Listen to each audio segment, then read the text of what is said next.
Allah Subhanahu wa Ta'ala berfirman, barang siapa yang mengerjakan amal-amal soleh, baik laki-laki maupun wanita, sedang ia orang yang beriman, maka mereka itu masuk ke dalam surga, dan mereka tidak dianiaya walau sedikit pun.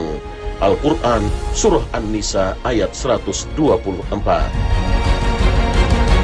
Para ahli tafsir menyatakan bahwa ayat ini secara tegas menyatakan bahwa kedudukan laki-laki dan perempuan adalah setara, tidak ada diskriminasi.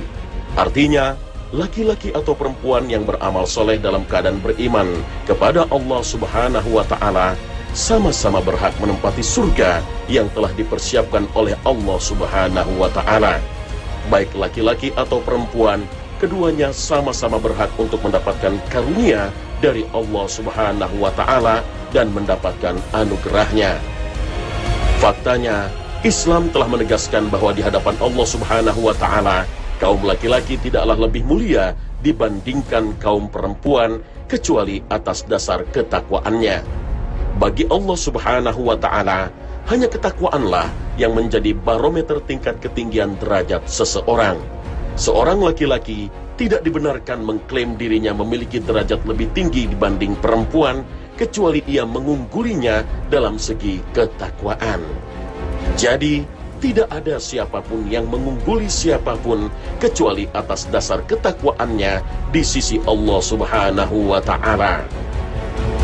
Akan tetapi, bila Islam memang benar-benar agama yang datang dengan membawa prinsip kasih sayang, keadilan, penghormatan, penghargaan, dan kesetaraan antara laki-laki dan perempuan, mengapa ada beberapa aturan yang sepintas selalu tampak diskriminatif? Misalnya, dalam hal imam sholat, wanita harus makmum pada imam laki-laki. Sementara di saat sholat berjamaah, mereka menempati shaf paling belakang. Bahkan, masih ada larangan-larangan yang khusus bagi perempuan.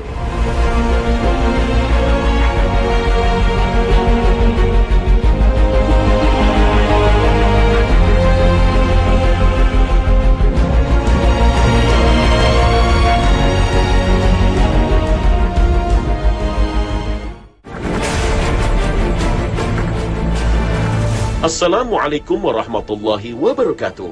Selamat pagi pemirsa Trans 7. Khazanah Ensiklopedia Islam Dunia pagi ini kembali hadir ke hadapan Anda untuk berbagi informasi Islami. Semoga menginspirasi dan menjadi motivasi aktivitas Anda hari ini. Salat adalah ritual ibadah yang bentuk dan tata caranya sudah ditetapkan oleh Allah Subhanahu wa Ta'ala. Tidak ada seorang pun yang bisa mengubah, menambah, atau mengurangi. Syarat-syarat sahnya pun sudah ditentukan.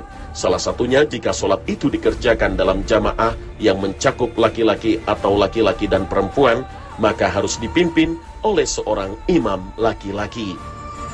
Hal ini bukan berarti laki-laki di depan Allah lebih mulia, bukan pula pelecehan terhadap perempuan. Tetapi hal ini merupakan perkara ta'abbud atau penyembahan. Pelarangan perempuan untuk mengimami laki-laki merupakan bentuk penghormatan, bukan pelecehan atau penghinaan. Demikian pula dengan perintah untuk membuat shaf di belakang shaf laki-laki. Hal ini sejalan dengan pepatah Arab, menempatkanmu di belakang untuk memajukanmu. Jadi penempatan jamaah perempuan di bagian belakang bukan untuk merendahkan harkat perempuan, tetapi untuk meninggikan derajatnya. Juga untuk menjaga prinsip kesopanan dan merealisasikan kerjasama antar sesama kaum mukmin, baik laki-laki maupun perempuan, untuk mematuhi perintah Allah dalam menjaga pandangan. Lalu mengapa wanita dilarang menjadi imam yang ada jamaah laki-lakinya? Bukankah ada hadis yang membolehkan wanita menjadi imam?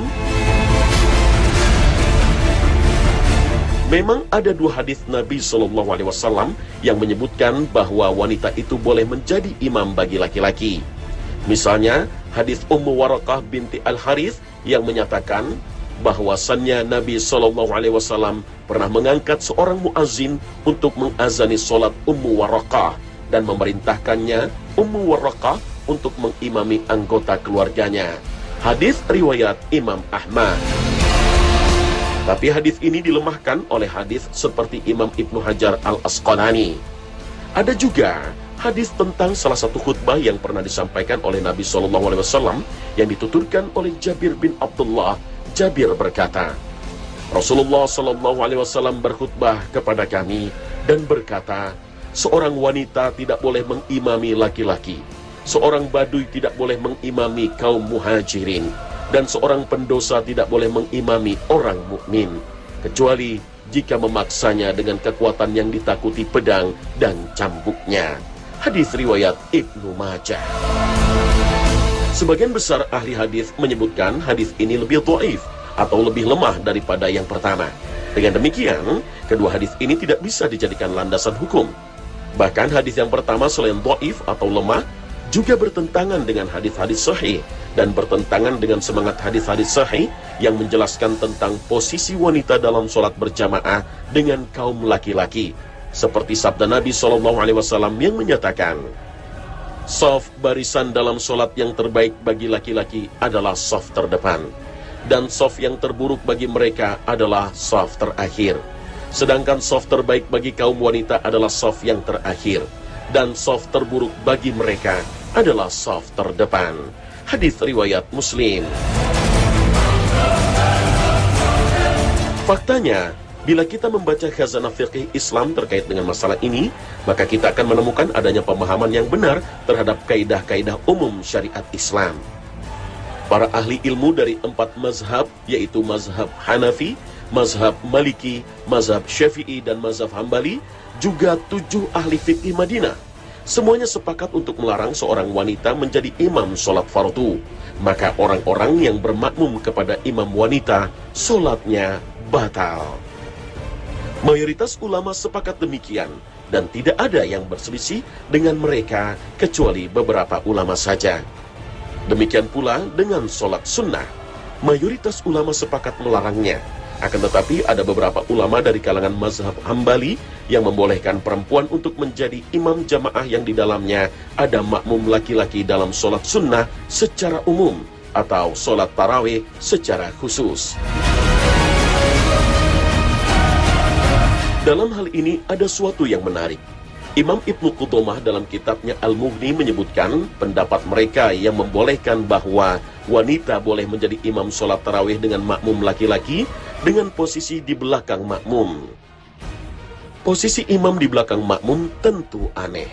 Ibnu Qudamah sendiri menentang pendapat ini. Bagaimana mungkin seorang imam berada di belakang makmum? Itu namanya bukan imam. Karena kata imam itu sendiri terambil dari kata amam yang berarti depan. Kalau posisi imam di belakang makmum, maka tidak tepat lagi disebut imam. Lagi pula, peran dan fungsi imam dalam sholat adalah agar gerakannya diikuti oleh makmum. Maka makmum perlu melihat gerakan imam. Apabila posisi imam berada di belakang makmum dan makmum tidak dapat melihat imam, maka bagaimana makmum dapat mengikuti gerakan-gerakan imam? Selain itu, imam wanita yang posisinya berada di belakang akan menimbulkan persoalan dalam pelaksanaan sholat berjamaah. Bagaimana jika ada makmum masbuk atau terlambat? Tentu imam akan mundur ke belakang, padahal dia sudah di belakang.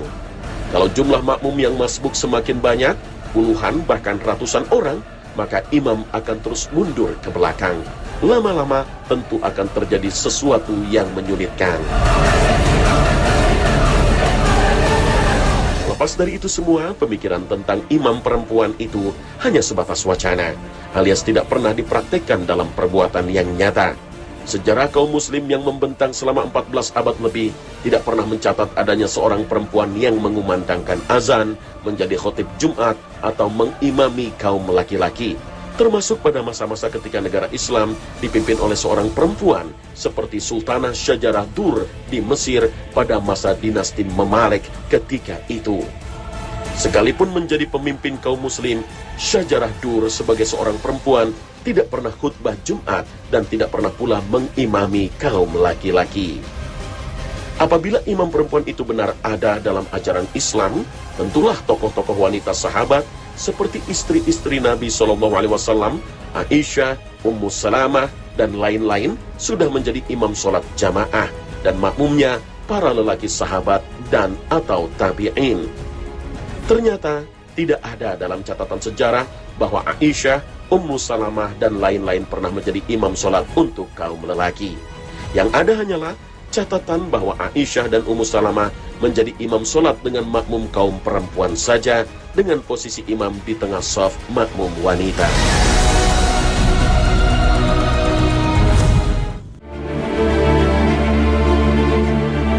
Pemirsa Khazanah, lalu apa rahasia larangan wanita menjadi imam yang jamaahnya ada laki-laki? Adapun hikmah dari larangan perempuan untuk menjadi imam sholat jamaah yang di dalamnya ada makmum laki-laki adalah untuk mewujudkan keselarasan dengan spirit perintah agama Islam untuk menjaga kesucian dan kehormatan diri.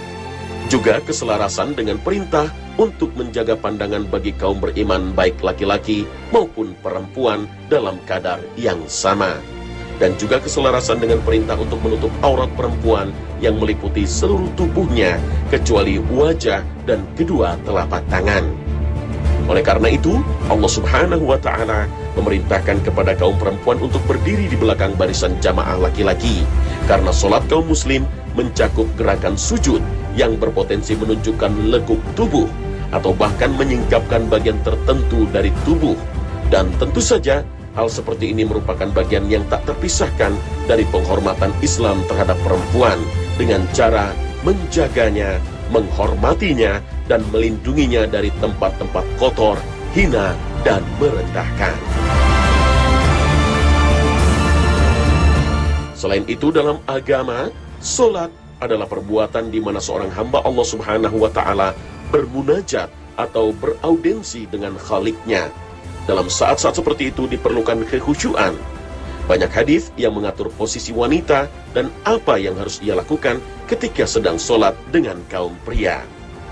Misalnya tentang posisi wanita ketika sholat berjamaah dengan kaum pria. Nabi SAW bersabda, "Shaf, barisan dalam sholat yang terbaik bagi laki-laki adalah shaf terdepan, dan shaf yang terburuk bagi mereka adalah shaf terakhir. Sedangkan shaf terbaik bagi kaum wanita adalah shaf yang terakhir, dan shaf terburuk bagi mereka adalah shaf terdepan." Hadis riwayat Muslim. Hadis ini tentu diartikan dalam konteks sholat berjamaah yang terdiri dari kaum laki-laki dan perempuan, yang posisi kaum perempuan berada di belakang kaum lelaki, dan di antara mereka tidak ada tabir seperti yang terjadi pada masa Nabi SAW. Shaf wanita yang terdepan berdekatan dengan shaf lelaki yang terakhir. Kedekatan ini akan mengundang munculnya gangguan-gangguan, antara lain ketidakhusyuan dalam sholat. Di beberapa masjid di negeri kita banyak menggunakan tabir atau tirai sebagai pemisah antara kaum lelaki dan perempuan, dan posisinya pun tetap di belakang. Hal ini lebih menjauhkan mereka dari gangguan-gangguan itu. Lalu bagaimana dengan posisi shaf jamaah wanita yang berada di samping jamaah pria? Sebagian ulama menganggap hal itu makruh, tetapi sebagian yang lain berpendapat apabila antara lelaki dan perempuan ada tabir pemisah sehingga lelaki tidak dapat melihat perempuan dan sebaliknya, dan tentunya hal itu tidak menimbulkan gangguan ketidakhusyuan di kalangan mereka, maka hal itu dibolehkan. Bagaimanapun, kekhusyuan dalam sholat menjadi prioritas, sehingga orang yang sholat dapat berkonsentrasi ketika bermunajat kepada Allah Subhanahu wa Ta'ala. Lalu apakah dengan demikian, larangan wanita menjadi imam sholat bagi kaum pria itu karena wanita akan mengganggu kekhusyuan kaum pria alias menggoda atau menimbulkan fitnah? Tidak juga.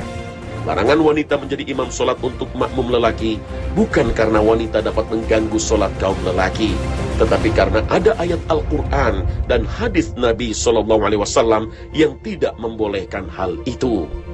Kemungkinan timbulnya gangguan atau fitnah itu hanyalah sebuah hikmah, bukan sebab dan bukan hukum.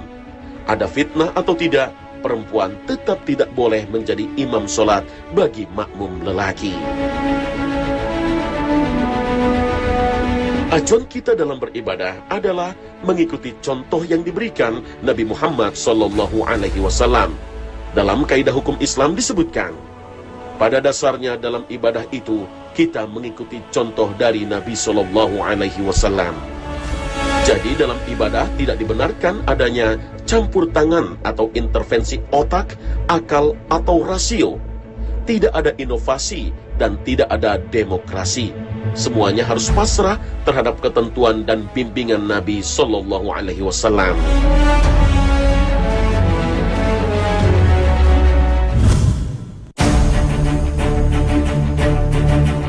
Pemirsa Khazanah, perlu diketahui bahwa membaca amin disunahkan bagi setiap orang yang sholat setelah membaca Al-Fatihah. Dari Abu Hurairah radhiyallahu anhu, ia berkata bahwa Rasulullah SAW bersabda, jika imam membaca ghairil maghdubi alaihim waladdallin, maka ucapkanlah amin, karena malaikat akan mengucapkan pula amin tatkala imam mengucapkan amin. Siapa saja yang ucapan aminnya berbarengan dengan ucapan amin malaikat, maka akan diampuni dosanya yang telah lalu. Hadis riwayat Nasa'i dan Ibnu Majah. Imam Nawawi rahimahullah dalam Al-Majmu' berkata, membaca amin disunahkan bagi setiap orang yang sholat setelah membaca Al-Fatihah. Ini berlaku bagi imam, makmum, orang yang sholat sendirian. Berlaku pula bagi laki-laki, perempuan, dan anak-anak. Sama halnya pula berlaku bagi orang yang sholat sambil berdiri, sambil duduk, atau sambil berbaring karena adanya uzur. Membaca amin juga berlaku bagi orang yang melaksanakan sholat wajib dan sholat sunnah, baik sholatnya sir yang bacaannya lirik maupun sholatnya jahr yang bacaannya keras. Lalu bagaimana dengan jamaah perempuan? Kenapa hal ini ditanyakan? Karena saat menegur imam yang keliru bagi laki-laki mengucapkan subhanallah, sedangkan perempuan menepuk punggung telapak tangan. Ini menunjukkan bahwa suara wanita tidak dianjurkan dalam hal itu. Dalam hadis disebutkan, barang siapa menjadi makmum lalu merasa ada kekeliruan dalam sholat, hendaklah dia membaca tasbih. Karena jika dibacakan tasbih, dia, imam, akan memperhatikannya. Sedangkan tepukan khusus untuk wanita. Hadis riwayat Bukhari dan Muslim. Bagaimana dengan mengucapkan amin jika perempuan ikut dalam sholat berjamaah? Ibnu Hajar berkata, wanita tidak diperkenankan mengucapkan subhanallah ketika ingin mengingatkan imam yang lupa. Wanita diperintahkan untuk memelankan suaranya dalam sholat. Hal ini dikarenakan takut menimbulkan godaan. Sedangkan laki-laki dilarang menepuk punggung telapak tangan karena yang diperintahkan adalah perempuan. Imam Nawawi berkata, menurut kebanyakan ulama mazhab Syafi'i, untuk wanita saat ia sholat sendirian atau ia sholat bersama wanita lainnya atau ada laki-laki mahram bersamanya, maka ia mengeraskan bacaan. Hal ini berlaku jika ia sholat sendirian atau bersama wanita lainnya. Adapun jika ia sholat dan hadir di situ laki-laki asing bukan mahram, ia melirikkan bacaan. Al-Qadhi Abu At-Tayyib mengatakan bahwa dalam masalah mengeraskan atau melirikkan ucapan takbir sama dengan pembahasan hukum mengeraskan atau melirikkan bacaan surat dalam sholat. Kesimpulannya, boleh bagi wanita mengeraskan bacaan surat dan amin dalam sholat, kecuali jika ia sholat sendirian dan di situ tidak ada laki-laki asing bukan mahram. Sebagian pendapat mungkin melarang kaum perempuan membaca keras amin ketika berjamaah. Ini semata untuk berhati-hati dan menghindarkan fitnah. Misalnya akibat suara perempuan yang keras tersebut sehingga membuyarkan konsentrasi makmum laki-laki yang di dekatnya. Wallahu ta'ala a'lam.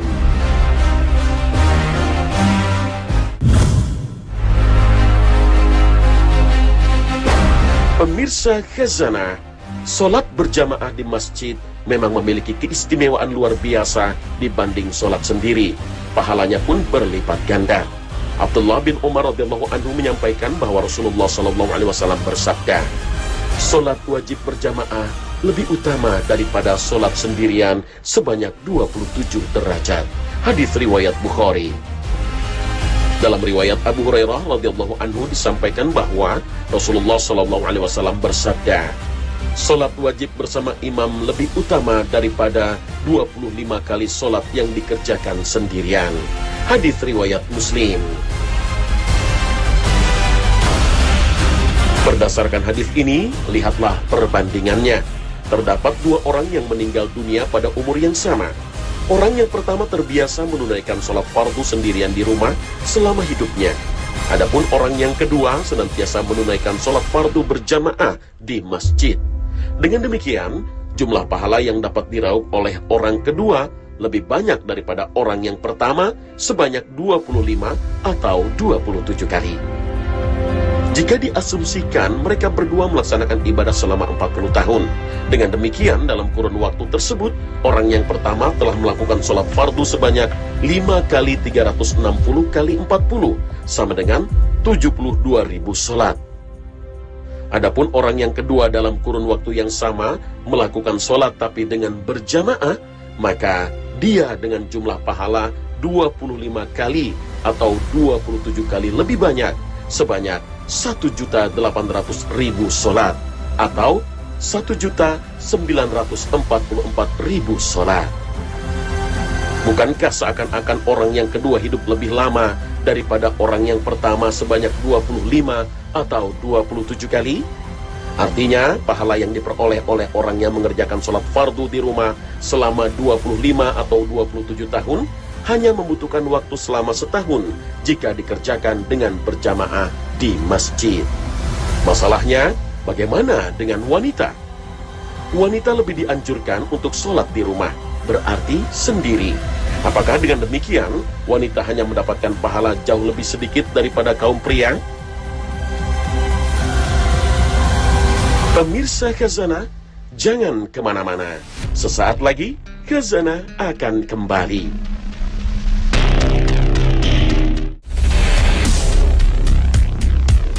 Pemirsa Khazanah, tidak tertutup kesempatan bagi wanita untuk memperoleh pahala yang berlipat ganda. Jangan menyangka bahwa para wanita yang sholat di rumah terhalang dari keutamaan pahala sholat berjamaah yang begitu menggiurkan itu. Karena bagi wanita, sholat di rumah lebih utama daripada sholat di masjid. Meskipun masjid tersebut adalah Masjid Nabawi, tempat di mana pahala sholat dilipat gandakan sebanyak 1000 kali. Ummu Humaid, istri Abu Humaid As-Sa'idi radhiyallahu anha, pernah mendatangi Nabi SAW dan dia berkata kepada beliau, "Wahai Rasulullah, sungguh saya suka sholat bersama Anda." Nabi SAW menjawab, "Sungguh aku mengetahui bahwa engkau suka sholat bersamaku. Namun sholatmu di kamar tidurmu lebih baik dibandingkan sholatmu di ruang tengah rumahmu. Dan sholatmu di ruang tengah rumahmu lebih baik dibandingkan sholatmu di masjid khusus rumahmu. Dan sholatmu di masjid khusus rumahmu lebih baik dibandingkan sholatmu di masjid yang ada di lingkunganmu. Dan sholatmu di masjid yang ada di lingkunganmu lebih baik dibandingkan sholatmu di masjidku ini, Masjid Nabawi." Kemudian Ummu Humaid minta dibangunkan ruangan khusus untuk mengerjakan sholat di bagian yang paling pojok dan paling gelap di rumahnya. Maka beliau pun senantiasa sholat di sana hingga wafat. Hasan, hadis riwayat Ahmad. Oleh karena itu, wanita tidak patut berkecil hati karena mereka pun dapat memperoleh pahala yang berlipat ganda sebagaimana kaum pria. Bahkan bisa jadi pahala yang diperoleh wanita melebihi pahala yang diperoleh pria dengan sholat yang mereka kerjakan di rumah. Pemirsa Khazanah, semoga Allah selalu membimbing kita dalam menapaki jalannya yang lurus. Amin. Terima kasih atas perhatian Anda. Wassalamualaikum warahmatullahi wabarakatuh.